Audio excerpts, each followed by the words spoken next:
빛을 따라서.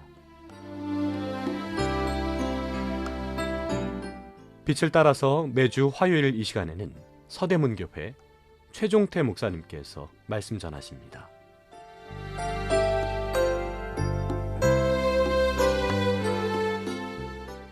애청자 여러분, 안녕하십니까?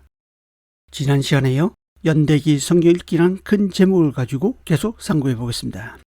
이번 시간은 족장시대에 살았던 아브라함의 전환점에 대해 계속 은혜를 나누겠습니다. 아브라함 인생의 중요한 전환점은 여러 차례 있었지만 그 중에서 오늘은 특별히 창세기 22장에 나오는 모리아 산에서의 시험 사건에 대해 상고해 보겠습니다. 창세기 22장 1절에서 13절에 나오는 내용입니다. 1절에 하나님이 아브라함을 시험하시려고 그를 부르시되 라는 말씀으로 시작합니다. 그리고 2절에서 하나님은 아브라함에게 내 아들 내 사랑하는 독자 이삭을 데리고 모리아 땅으로 가서 내가 내게 일러준 한 산 거기서 그를 번제로 드리라고 명령하십니다. 이 얼마나 놀랍고 충격적인 요구입니까? 사랑하는 아들을 칼로 잡아 불에 태우는 제사로 드리라네요. 하나님이 이런 요구를 하실 것이라고는 그 어떤 암시도 없었습니다. 아브라함의 인생에 갑자기 폭탄이 떨어진 것입니다.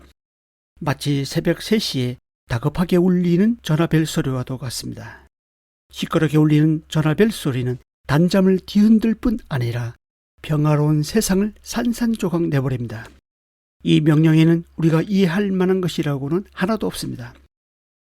구약 성경을 통해 우리는 하나님께서 어린이의 희생제사를 싫어하신다는 사실을 잘 알고 있을 것입니다.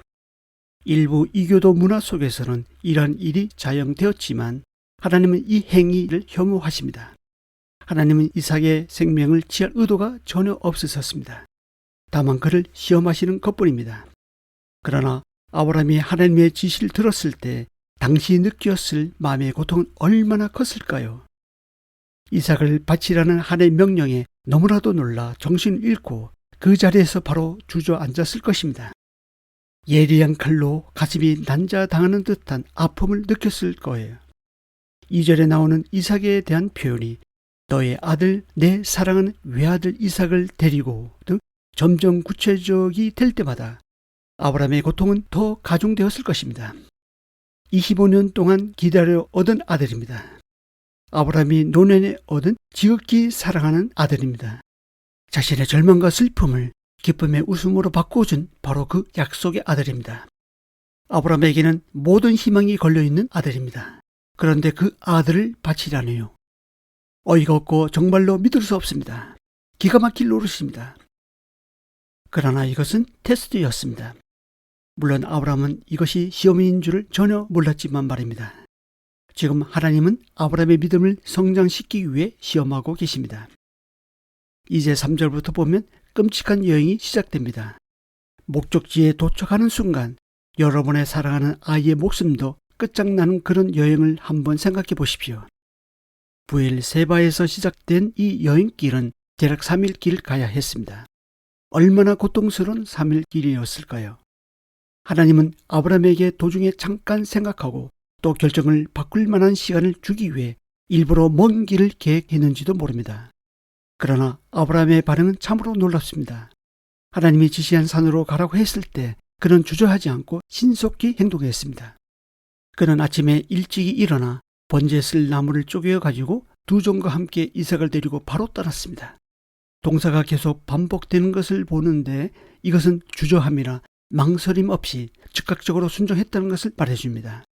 물론 아브라함에게 아무 갈등도 없었다고 생각하지 않습니다. 밤새 뜬 눈으로 지새웠을 것입니다. 돌아 누울 때마다 생각이 바뀌었을 것입니다.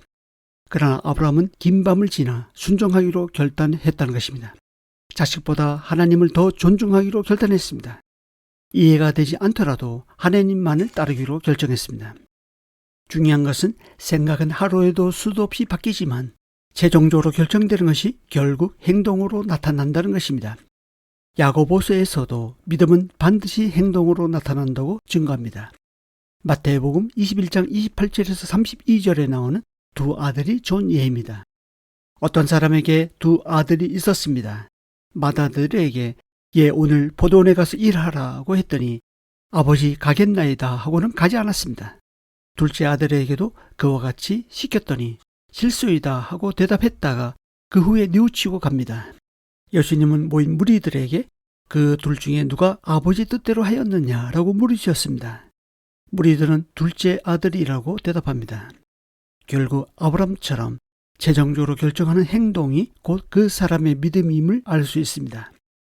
이런 아브람의 믿음의 행동을 엿볼 수 있는 단서는 5절에 나오는 종들에게 한 말과 7, 8절에 나오는 이삭과의 대화 내용에서입니다. 창세기 22장 5절입니다. 너희는 나귀와 함께 여기서 기다리라. 내가 아이와 함께 저기 가서 예배하고 우리가 너희에게로 돌아오리라. 7절에서 이삭이 말합니다. 번제할 어린 양은 어디 있나이까? 8절에서 아브라함이 말합니다. 내 아들아, 번제할 어린 양은 하나님이 자기를 위하여 친히 준비하시리라. 분명 아브라함은 하나님께서 이삭을 죽음 이후 다시 살리실 것을 믿었습니다. 왜냐하면 오직 이삭을 통해 하나님께서 미래를 계획하셨다는 것을 알았기 때문입니다. 그러나 동시에 하나님께서 이삭을 바치기 원하신다는 것도 알았습니다. 좋아할 수 없는 이 두 사실 앞에서 아브라함은 순종했습니다. 이해할 수 없지만 하나님께서 다시 살리실 줄로 생각했습니다. 이것을 히브리서 11장 17절부터 19절에서 이렇게 전합니다. 아브라함은 시험을 받을 때 믿음으로 이삭을 들었으니 그는 약속들을 받은 자로 돼 그 외아들을 들었느니라. 그에게 이미 말씀하시기를 내 자손이라 칭할 자는 이삭으로 말미암았느니라 하셨으니 그가 하나님의 능히 이삭을 죽은 자 가운데서 다시 살리실 줄로 생각한지라. 비유컨대 그를 죽은 자 가운데서 도로 받은 것이니라. 하나님은 아브라함의 믿음을 보시는데 끝까지 보십니다. 아브라함이 이삭의 목에 칼날을 깊게 박으려는 순간 어디선가 다급한 목소리가 들렸습니다. 11절입니다. 아브라함아, 아브라함아, 얼마나 급했으면 이름을 2번이나 불렀겠습니까? 그때 하나님께서 개입하셨습니다. 그분이 친히 번제할 어린 양을 준비하셨습니다. 무엇보다 중요한 것은 아브라함이 하나님의 테스트를 통과했다는 사실입니다. 하나님은 엄지척하시면서 기쁨에 겨워 12절과 같이 아브라함에게 말씀하십니다. 내가 내 아들 내 독자까지도 내게 아끼지 아니하였으니 내가 이제야 내가 하나님을 경외하는 줄 아노라. 결국 아브라함은 이삭을 바침으로써 비로소 믿음의 조상의 반열에 올라갑니다. 이때가 아브라함이 하나님의 부르심을 받은 지 약 40년이 지난 때였습니다. 75세의 부르심을 받고 100세의 이삭을 낳고 그 이삭이 15세쯤에 모레아산에서 번제를 드렸으니 그 기간이 무려 40년이란 세월이 걸렸습니다. 저는 아브라함이 하나님의 언약을 스스로 이루려고 했지만 이제는 영원하신 하나님이 진히 이루실 줄로 확신했습니다. 이 방송을 듣고 계신 애청자 여러분, 분명 아브라함 인생의 중요한 전환점은 하나님과의 만남과 믿음의 순종의 결과로 이루어졌습니다. 저나 여러분들도 아브라함처럼 하나님과의 만남과 믿음의 순종의 행동으로 인생의 중요한 전환점을 맞을 수 있습니다.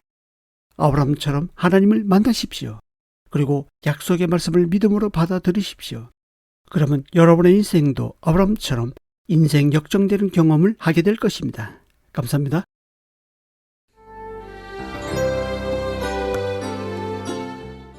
빛을 따라서 지금까지 서대문교회 최종태 목사님께서 말씀 전하셨습니다.